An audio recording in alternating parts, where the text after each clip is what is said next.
अहिलेसम्म भाडाको घरमा बस्दै आएको र रिपोर्टर साथीहरूको सदस्यताबाट उठाइएको लेबीबाट संस्था चल्दै आएको छ। यस बीचमा क्लबको संरचना पनि व्यापक विस्तार भएको र काम गर्न समेत भाडाको घरमा अप्ठ्यारो परेको हुँदा रिपोर्टर्स क्लब नेपालको लागि भोग चलन गर्ने गरी राजधानीको काठमाडौँभित्रको सरकारी स्वामित्वको जग्गा उपलब्ध गराइदिनु हुन मन्त्रीले हामी विनम्र आग्रह गर्न चाहन्छौँ। र दोस्रो माग छ, क्लबले शान्ति र नयाँ संविधानको लागि देशव्यापी अभियान सञ्चालन गर्ने निर्णय गरेको छ र जो अहिले मुलुकको राष्ट्रिय एजेन्डा पनि हो। तर त्यसका लागि आर्थिक अभाव परेको छ। हामीले आजसम्म कुनै पनि विदेशी आइएनजिओबाट हाम्रो संस्थामा 1 रुपैयाँ पनि हामीले लिएको छैनौँ। जे छ हाम्रै साथीहरूको बलबुताले यो संस्था चलेको छ र तपाईँहरूको कहिलेकाहीँ सहयोग र समर्थनले रिपोर्टर्स क्लब चलेको छ। मन्त्रीले पनि सञ्चार मन्त्रालय अन्तर्गत हामीलाई केही सहयोग गर्नुभएको छ। तसर्थ सञ्चार मन्त्रालयबाट यथाशक्य रकम उपलब्ध गराई शान्ति र नयाँ संविधानको अभियानमा सहयोग पुर्याइदिनु हुन विनम्र आग्रह गर्न चाहन्छु। नेपालका सार्वजनिक संवाददाताहरू अहिले पनि विभिन्न खाले आर्थिक तथा श्रम शोषणबाट प्रताडित हुन परेको माननीय मन्त्रीले अवगत नै छ। तसर्थ श्रमजीवी पत्रकारको हक र अधिकारको पूर्ण रूपमा सुरक्षित गर्न श्रमजीवी पत्रकारले कार्यान्वयनको ग्यारेन्टी गर्न पनि रिपोर्टर्स क्लब नेपाल मन्त्रीज्यूसँग जोरदार माग गर्न चाहन्छ। अहिले पनि नेपाली पत्रकारहरू विभिन्न राजनीतिक दल, तिनका भातृ सङ्गठन र विभिन्न भूमिगत समूह र पेसादार अपराधीहरूबाट मारिने, कुटिने, दुर्व्यवहार सहनुपर्ने अवस्था छ। रिपोर्टर्स क्लब नेपाल सम्पूर्ण पत्रकारहरूको भौतिक र व्यावसायिक संरक्षणको पूर्ण प्रत्याभूतिको माग गर्दछ। साथै यसअघि भएका घटनाका दोषीहरूलाई कानुनी दायरामा ल्याई कारबाही गर्न पनि माग गर्दछ। रिपोर्टर्स क्लब नेपाल पूर्ण लोकतान्त्रिक संविधानको पक्षमा छ। तसर्थ नयाँ संविधानमा प्रेस सूचनाको पूर्ण संविधानको वास्तवमा चाहिँ उल्लेख गर्नुपर्ने हाम्रो माग छ र निर्धारित मिति जेठ 14 गतेभित्र संविधान जारी हुँदैन भन्ने स्थिति अहिले पैदा भएको छ।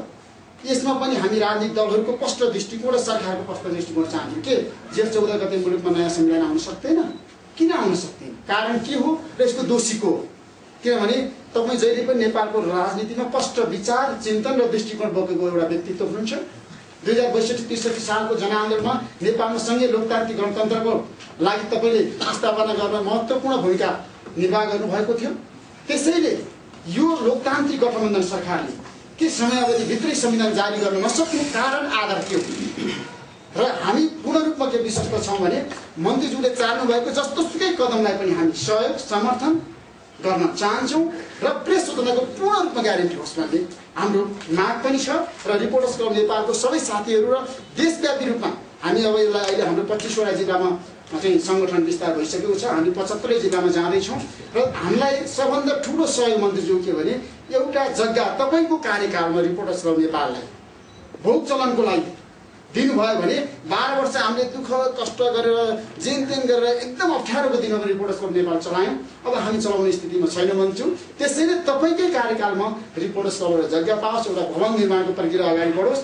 यो भयो भने सम्पूर्ण पत्रकारहरू तपाईँको साथमा रहनेछन् र तपाईँको कदमलाई जहिले पनि सहयोग र समर्थन गर्नेछ। तपाईँ भविष्यको आशा लाग्दो एउटा नेता हुनुहुन्छ। त्यसैले गर्दाखेरि भविष्यमा पनि अहिले सञ्चार मन्त्री हुनुहुन्छ, भोलि पर्सि प्रधानमन्त्री भएर आउनु होला, त्यही रिपोर्टर्स क्लबमा आउने। मन्त्रीज्यू यति भन्दै म यो ज्ञापन पत्र यहाँलाई चाहिँ दिन चाहन्छु।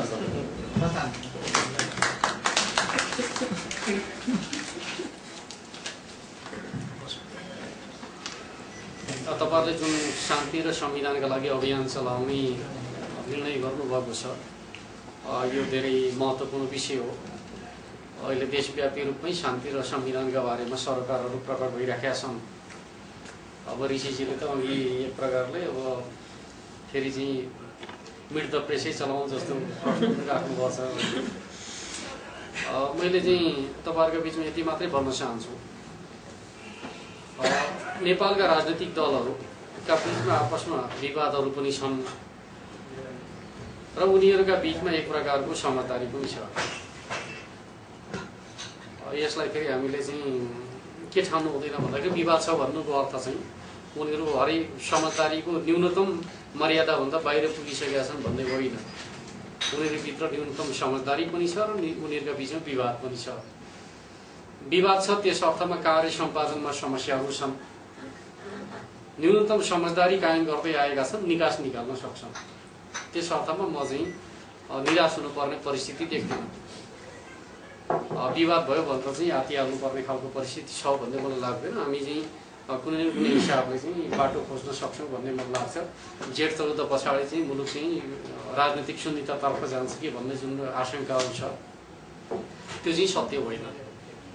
किनकि नेपालका राजनीतिक दलहरूले लडेर ल्याएको चाहिँ लोकतन्त्र, गणतन्त्र, संघीयतालाई संस्थागत गर्ने अभिभावना पुरा नगरिकन चाहिँ शून्यतातर्फ जान दिन्छन् भन्ने मलाई लाग्दैन। उनीहरू त्यो अभिभावना पुरा गर्छन्।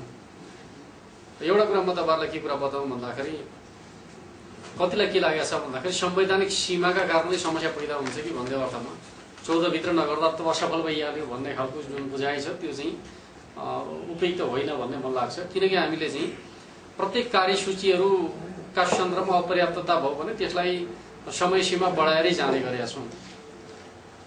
जस्तै पहिले पनि हाम्रो अन्तरिम संविधानमा चाहिँ संविधान सभाको चुनाव कहिले गर्ने भनेर चाहिँ मिति उल्लेख गरिएको थियो। उल्लेख गरेका मितिमा चुनाव हुन सकेन। त्यसपछि नयाँ मितिहरू तोकेर चुनाव गरिएको थियो भन्ने कुरालाई यति छिटै बिर्सिनु हुँदैन भन्ने मलाई लाग्छ। त्यसैगरी अन्तरिम संविधान तयार गर्ने सन्दर्भमा पनि हामीले समय सीमा निर्धारण गरेका थियौँ। त्यो अवधिभित्र काम सम्पन्न नहुँदाखेरि पनि हामीले समय थपेरै सम्पन्न गरेका थियौँ। त्यहाँ समयमा काम हुनै भएन भन्ने बित्तिकै चाहिँ असफल भयो भन्ने खालको निष्कर्षमा पुग्नु हुँदैन। त्यस अर्थमा चाहिँ त्यसलाई वस्तुवादी भएर विश्लेषण गर्नुपर्छ परिस्थितिको भन्ने मन लाग्छ। जहाँसम्म संविधान सभाको कुरा छ, संविधान सभाका सदस्यहरूले आफ्नो जिम्मेवारी, प्राथमिक जिम्मेवारी पुरा गरिसकेका छन्। म तपाईँहरूलाई के कुरा बताउँ त भन्दाखेरि अहिले संविधान निर्माण हुने प्रक्रिया किन अवरुद्ध छ भन्दाखेरि त्यो संविधान सभाका सदस्यहरूका कारणले होइन। जस्तै बाहिरतिर प्रतिक्रिया के उत्पन्न भइरहेको छ भन्दाखेरि 601 सभासदहरू के गर्दैछन् भन्ने प्रश्नहरू खडा भइरहेको छ। 601 सभासदहरूले संविधान सभाभित्र चाहिँ आफूले गर्नुपर्ने कामहरू गरिसकेका छन्। किनकि सबै प्रतिवेदनहरू संविधान सभामा बुझाइसकेको अवस्था छ।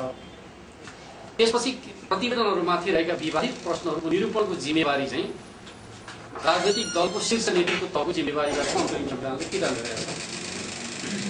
त्यहाँ जबसम्म उनीहरूले चाहिँ त्यो विषयमा छलफल गरिकन चाहिँ समझदारी गरेर चाहिँ संविधान सभालाई दिँदैनन्, हामीले गर्न यति सक्यौँ, अरू बाँकी काम तिमीहरू आफै टुङ्ग्याऊ भन्ने काम उनीहरूले जबसम्म गर्दैन तबसम्म संविधान सभाले बिजनेस प्राप्त गर्न कठिन हुन्छ।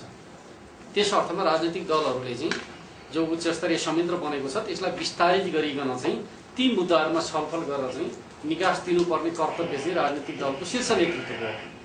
त्यहाँ अहिले चाहिँ मुलुकले ध्यान केन्द्रित गर्नुपर्ने विषय के हो त भन्दाखेरि संविधान सभाले अहिलेसम्म सम्पादन गरेका विवादित प्रश्नहरूमा राजनीतिक दलहरूले सहमति बनाउनु पर्ने जुन प्रयोजन छ त्यो प्रयोजनका लागि काम नभइरहेको कुराप्रति ध्यान आकर्षण हुनुपर्ने हो। तर अलिकति डेरिल भएको छ।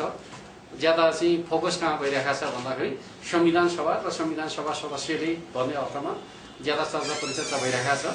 अहिलेको कामको मुख्य चाहिँ अख्तियारी भनौँ, जिम्मेवारी भनौँ, राजनीतिक दलको शीर्ष नेतृत्व तहमा पुगेको छ भन्ने कुरालाई बुझ्नुपर्छ।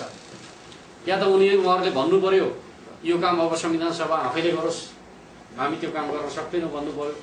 त्यसपछि संविधान सभाले आफ्नो विधि प्रक्रियाबाट त्यो काम अगाडि बढाउँछ। त्यो नभनुन्जेलसम्म दायित्व कहाँ छ भन्दाखेरि राजनीतिक दलको शीर्ष नेतृत्वमा छ। यति कुरा आम सञ्चार माध्यमले चाहिँ नेपाली जनतालाई सूचित गर्दाखेरि चाहिँ संविधान सभाप्रति, संविधान सभाका सदस्यहरूप्रति न्याय हुन्छ भन्ने मलाई लाग्छ।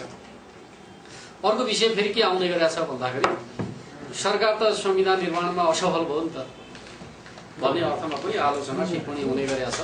म तपाईँहरूलाई के कुरा बताउँ त भन्दाखेरि अहिलेको अन्तरिम संविधानले संविधान निर्माणका सन्दर्भमा गरे व्यवस्था के हो भन्ने कुरा चाहिँ बुझ्नुपर्छ भन्ने मलाई लाग्छ। त्यो व्यवस्था भनेको के हो भन्दाखेरि संविधान निर्माणको काम संविधान सभाको हो भनेर भनेको छ।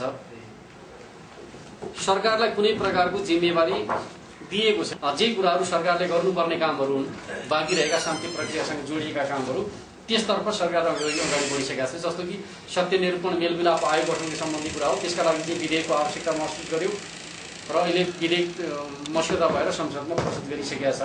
बेपत्ताको सन्दर्भमा कानुनको आवश्यकता महसुस भयो, कानुन बनाएर संसदमा पेश गरिसकेका छ। त्यहाँदेखि सरकारले आफ्नो पार्टबाट गर्नुपर्ने कामहरू चाहिँ सबै गरेको छ। केही बाँकी रहेछ भने पनि सरकार गर्न तयार छ।